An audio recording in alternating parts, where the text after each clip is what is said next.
Historias que enamoran, un podcast donde el amor es el protagonista. El amor por la lectura, por la escritura, por los libros, por las historias.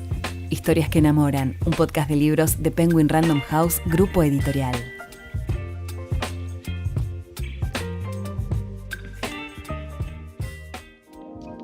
Mi nombre es Lucía. Soy lectora, fanática de las historias y los libros y host de este podcast. En cada capítulo voy a estar conversando con otras y otros apasionados tanto por la lectura como por la escritura para conocer más sobre las novelas que tanto nos transformaron. Te invito a que me acompañes a descubrirlas y a enamorarte en cada episodio. En el mes de la mujer, desde Penguin, nos proponemos homenajear a las mujeres que escribieron porque estaban hartas. Hoy vamos a conversar con Pepita Sandwich y Graciela Ramos. Bueno, mi nombre es Graciela Ramos, soy escritora, tengo 10 novelas escritas, lo mío es la historia, son ficción históricas. Mi contacto con los libros es muy especial porque siempre digo que los libros salvan vidas, será porque tal vez hayan salvado la mía. Soy ratón de biblioteca desde chiquita, vengo de un hogar con muchas complicaciones, adicciones, y siempre me refugié en los libros. Entonces, en mi casa no había clásicos, no había libros, había D'Artagnan y Patoruzú, así que mi primer contacto, y desde muy chiquitita, fue la biblioteca, por eso también soy fans de las bibliotecas populares y las apoyo siempre que puedo voy, siempre que puedo reactivar o ayudar también, porque considero eso, ¿no? Que la lectura es muy importante, no solo en la etapa que uno esté, sino fundamentalmente en la niñez, en la adolescencia, porque bueno, es como que cubre algunas cosas que no están piolas, digamos, y que para todos aquellos chicos como me tocó a mí, que no tenemos un hogar muy contenedor o no la pasamos bien, la lectura es una buena opción. Mi nombre es Pepita Sandwich, soy ilustradora y autora de cómics.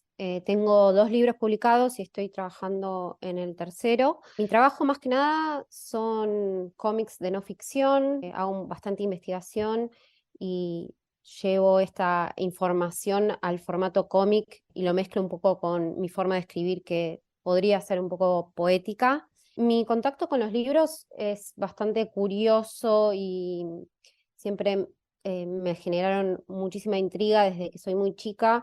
También, bueno, mi mamá es una persona muy lectora y siempre me intrigaba mucho porque en mi casa somos un montón, tengo 4 hermanos varones y mi mamá siempre estaba leyendo y yo no entendía cómo encontraba el momento para leer, y creo que ahora sé que era su lugar de escape quizás o de donde encontraba un poco de paz interior, y yo empecé a imitarla un poco, a leer su biblioteca. Al principio leía cosas más ilustradas o libros de arte donde veía más fotos, pero creo que ahora también se volvió un poco ese lugar íntimo donde encuentro como un momento de conexión conmigo misma. También, como tenía muchos hermanos varones, me gustaba estar sola leyendo porque quizás no me entendían o estaban jugando a otras cosas. Entonces encontraba ese refugio en mi cuarto leyendo un libro, donde me iba como a mundos paralelos y creaba todo este universo único. También mi abuela leía cuentos en escuelas, entonces siempre me contó muchos cuentos y fue una conexión muy grande con mi abuela materna, que todavía al día de hoy sigue siendo una inspiración para mí. Así que la unión con los libros es de mucha emoción, pero también inspiración, y cada vez que tengo que escribir un cómic recurro a mi biblioteca y trato de sacar palabras, y combinarlas entre sí y poder generar nuevas ideas y usarlo como inspiración, y esto como mundos paralelos que se abren, que uno puede viajar alrededor del mundo y a otros universos solamente con tener una biblioteca. O sea que para mí es eso.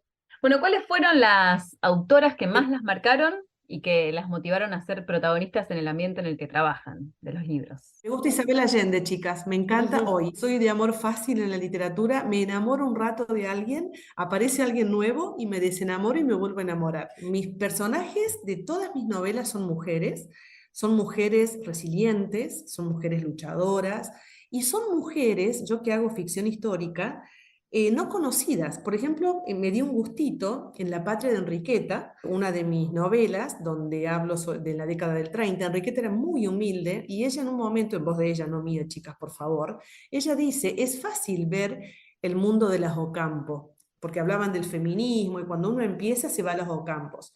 Y yo en ese libro he anotado fácil 20 nombres de mujeres, por ejemplo, la que creó el primer diario feminista en esa época, que nadie las conoce, que no existen. Esas son mis inspiradoras, esas son mis mujeres. Por ejemplo, la Enriqueta, mujeres que, o por ejemplo ahora en mi última novela, que hablo sobre las tejedoras de ilusiones, que cuento, digamos, novelado todo lo que fue el incendio de la fábrica de camisas el 25 de marzo de 1911, que ya había habido uno anterior, que fue en el 1909 de la marca Cloton. Esas mujeres son hoy 140, 137, 120 mujeres muertas. No hay un nombre y un apellido. Y esas mujeres son hacedoras de la historia. Son también, en Tejedoras de Ilusiones también menciono la historia de Clara Glemlich, que es una de las primeras sindicalistas americanas, ¿sí? Una genia de esas que se ponen al hombro, ¿no? Toda esta cuestión de salir y bueno, y ella tiene un nombre y ella es Clara. En cambio, Giuseppina y Rafaela, que son mis dos personajes, representan a todas esas mujeres que no tienen nombre y apellido. Esas son las mujeres que a mí me gusta siempre sacar del centro de la tierra, ¿no? Decir, bueno, a ver, está bien, fulanita de tal, bueno, tenemos un montón de mujeres, no me voy a la Antieri, no me voy a poner a nombrarlas, pero hay un montón de otras mujeres que no son conocidas en la historia y que han participado de la misma manera para que nuestra historia, que todavía nos debemos un montón, se siga construyendo. A mí me pasa también un poco que me obsesiono con ciertas autoras por momentos y quiero leer todo y entro en su mundo. Me pasa eso un poco con Joan Didion, que especialmente el año del pensamiento mágico me resuena un montón porque yo hago muchos ensayos visuales, o sea, cómics para algunos medios digitales, y lo que hago en los ensayos visuales es hablar un poco de mi experiencia personal y tratar de convertirla en algo universal. Y creo que Joan Didion lo que hace con su tipo de escritura es un periodismo muy innovador, que es mezclar su propia autobiografía y su propia investigación, pero escribe de una forma muy natural, en una forma en la que más o menos yo siento como que estoy leyendo sus pensamientos, realmente la forma de pensar no lineal, sobre todo en el año de pensamiento mágico que habla del duelo. Siento que estoy siguiendo un poco su forma de hacer conexiones mentales y no tanto el espacio temporal o la línea de tiempo específica de ese momento. Y creo que su literatura, su escritura es muy de vanguardia, rompe con un montón de estructuras y yo puedo conectar eh, de una forma muy emocionante con su experiencia, y siempre es lo que yo quiero como transmitir un poco, esa emoción del pensamiento y cómo una experiencia autobiográfica puede ser parte también de un tipo de obra de no ficción. Y también inspirar a otras personas que por ahí están atravesando lo mismo, qué sé yo, en mis ensayos visuales hablo de temas, no sé, de salud mental o de experiencias personales que pueden ser desde congelar óvulos hasta tener sueños muy lúcidos, y creo que su forma de escribir y de conectar las palabras me resulta muy natural, pero a la vez súper única y especial. Así que Joan Didion siempre fue una gran inspiración a la hora de escribir los guiones de mis cómics. Y después, bueno, la primera, así como la primera autora que me marcó especialmente mi trabajo de cómics fue Maitena, con Mujeres Alteradas. Yo la empecé a leer a los 6 años, no entendía nada de lo que hablaba. Había algo que yo conectaba con el dibujo y con la escritura y me parecía gracioso, pero obviamente estaba dirigido quizás a personas más grandes. Mi mamá tenía todos los libros de Mujeres Alteradas y leía en el diario La Nación en ese momento la tira, y a mí me resultaba fascinante como conocer este mundo de mujeres que se quejaban de distintas cuestiones de su cuerpo, de la ropa, de un montón de cosas que quizás ahora mirándolo para atrás son muy de esa época, porque digamos el mundo ha cambiado un poco, pero todavía sigue vigente como esa sensibilidad. Y también me gusta mucho que en sus cómics no es que hay un personaje único, sino que habla de todas las mujeres, ¿no? Como que Es la voz de, si bien es su propia voz, creo que todas las mujeres se pueden identificar y eso, no es que hay un personaje principal como en otras historietas que sí lo tienen, sino que es todas las mujeres.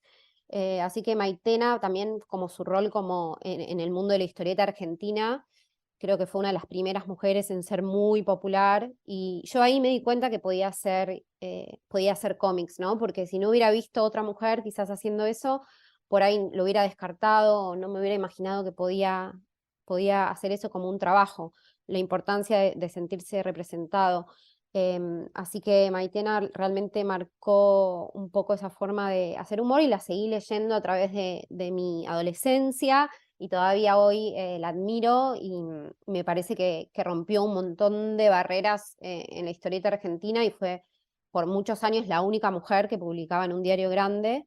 Todavía siguen siendo más los hombres que publican en diarios argentinos, lamentablemente no hay tanto espacio para mujeres historietistas, pero ella sin duda fue una gran apertura para toda una nueva generación de mujeres que ahora hacemos cómics. Así que fue es como la madre de todas las chicas que hacemos cómics ahora. Y bueno, ella es muy generosa también. El año que fue el año fuerte, en el 2018, con la campaña del aborto legal, seguro y gratuito, con varias ilustradoras, hicimos una agrupación que se llamaba Línea Peluda, nos juntamos muchas ilustradoras a hacer cómics sobre la temática del aborto, y Maitena fue muy generosa con nosotras, siempre colaboró con el grupo y es una gran referente. Y después otra autora de cómics que más de grande me influenció fue Tove Jansson, que es una escritora y dibujante finlandesa. Creó un cómic que se llama Moomins, que uno en principio, o mucha gente le resulta que es un cómic para niños, pero tiene un mundo que une la infancia con el mundo adulto de una forma muy deliciosa. Ella vivió en la Segunda Guerra Mundial y creó como este mundo paralelo de los Moomins, que son unos personajes que viven en una tierra lejana inventada. Creo que eso me resulta muy atrapante, cómo genera un mundo nuevo donde todo es fantasía y ella creo que generó este mundo paralelo un poco para preservarse ella misma y un poco como un salvavidas emocional para la situación en la que estaba viviendo. Y creo que eso es muy poderoso del cómic, poder generar imágenes y palabras, conectarlas y hacer una poesía visual que te puede salvar de situaciones muy extremas. Ella, además de vivir durante la Segunda Guerra Mundial en Finlandia, era gay, o sea que para ese momento también era difícil, y, y usó el cómic y este mundo de fantasía como un escape y una forma de supervivencia. Así que ellas tres como que son medio mis guías. ¿Y de qué manera consideran que la obra de ustedes contribuye o aporta a lo que sucede en la literatura actual? Yo creo que influye mucho siempre y todo. Ahora con mi última novela, Las Tejedoras de Ilusiones, veo, y justamente ahora que he estado presentándola por el Día de la Mujer y demás, veo realmente cuánto camino nos queda por recorrer y también en lo que a mí respecta, me gusta mucho contar un poco la historia, porque uno a veces sale con la bandera recorriendo calles y apelando a situaciones, y la verdad que la historia es muy rica para todo esto, ¿no? De saber cómo realmente, de dónde inicia, cómo fueron los sucesos, por ejemplo, en el que cuento de mi última novela, o en La Patria de Enriqueta, o en Lágrimas de la Revolución, todas estas mujeres que algunas, como decía recién, logran sobrevivir y entonces son la primera médica, son la primera abogada, la primera escritora que ya no tuvo más que ponerse un nombre de varón y pudo escribir con su propio nombre. Estas mujeres valientes, los otros días en una conferencia yo contaba que me pasa esto, ¿no? Veo a chicas como Pepita o chicas jóvenes que salen con toda esa energía y con toda esa fuerza, y a mí me pasa que no sé si es porque estoy vieja o mayor o más grande, más madura, que siento como que lo mío es a través de los libros. Toda mi semillita, todo mi discurso con respecto a esto de cómo debemos, de cómo fue, es a través de los libros. Y apelo a esta juventud que tiene toda esta energía y esta fuerza, a continuar con esta lucha. Y lo más importante de todo esto para mí, en lo personal, y es una opinión personal, es que todavía falta mucho camino por recorrer. Yo he trabajado muchos años en empresa hasta dedicarme a la escritura, he sido gerente de multinacionales y me costó muchísimo. O sea, el primer puesto de gerente que tuve en la Argentina, realmente me nombró un americano y y éramos 12 gerentes y yo era la única mujer y me costó mucho, mucho, mucho, porque realmente me ignoraban totalmente y bueno, y siempre, a lo mejor es por eso también que estoy un poco más cansada, ¿no? Siempre me costó y siempre luché y me doy cuenta que todavía pasan esas cosas. Entonces, pero también por otro lado, hay un tema que me preocupa y mucho, que es la discusión que hay entre nosotras. Los derechos de la mujer. Nosotras tenemos que ir juntas, siempre, porque somos nosotras que debemos lograr, primero, como decía recién Pepita, sumamente interesante, todos estos permisos que nos damos nosotros desde nuestra propia emoción, y después juntas y entrelazadas de las manos, caminando juntas yo a veces digo, bueno, estamos en este siglo y ya, no, no, no, falta mucho, mucho, mucho. Sí, es verdad, creo que eso es lo más importante, mantenernos juntas, porque creo que en los últimos años, desde el 2010 a esta parte, donde surgió la cuarta ola de feminismo, que fue la primera gran revolución feminista que yo pude vivir consciente, eh, hemos visto y visualizado cosas que pasaban, que quizás antes dábamos por naturalizadas, y el riesgo de tener un pico tan alto quizás de feminismo y de llegar a un lugar de, bueno, unirnos en las calles y salir a luchar por nuestros derechos, es que quizás en general en la historia, luego de estas olas tan potentes, se retrocede un poco para atrás y vienen épocas post-feministas donde vuelve con mucha potencia el machismo o eso, nos tratan de locas o tratan de minimizar ciertas causas. Así que creo que mantenernos unidas es muy importante para mantener esa luz latente que pudimos prender hace pocos años.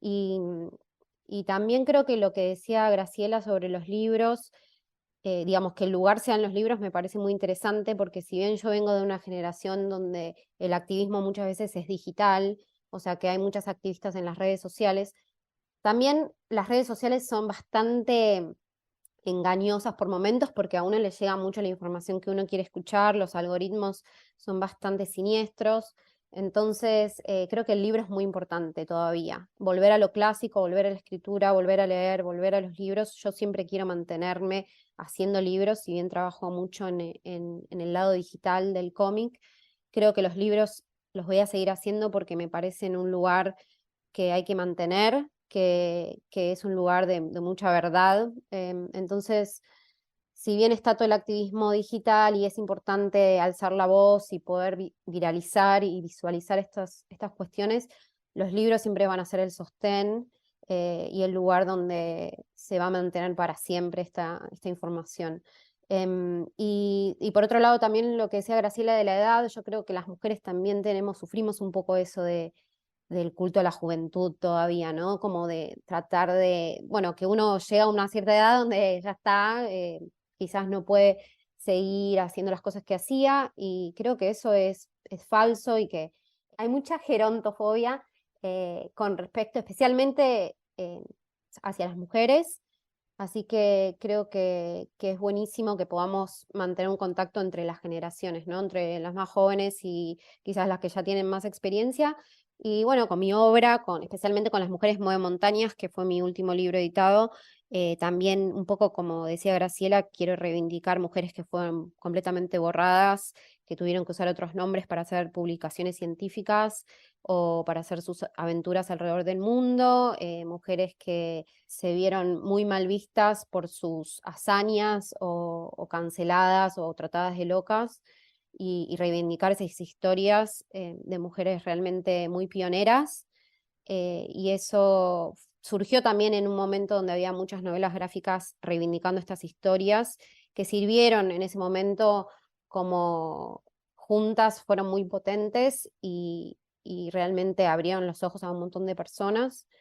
No sé si mi obra en particular está contribuyendo, pero sí es parte de una gran ola importante de reivindicación y de lucha. Así que por ese lado pienso que es importante seguir haciendo libros y como mujeres seguir expresándonos a través de ese formato. Historias que enamoran es un podcast de Penguin Random House, grupo editorial. Todos los libros que mencionamos en este episodio podés encontrarlos en penguinlibros.com.ar.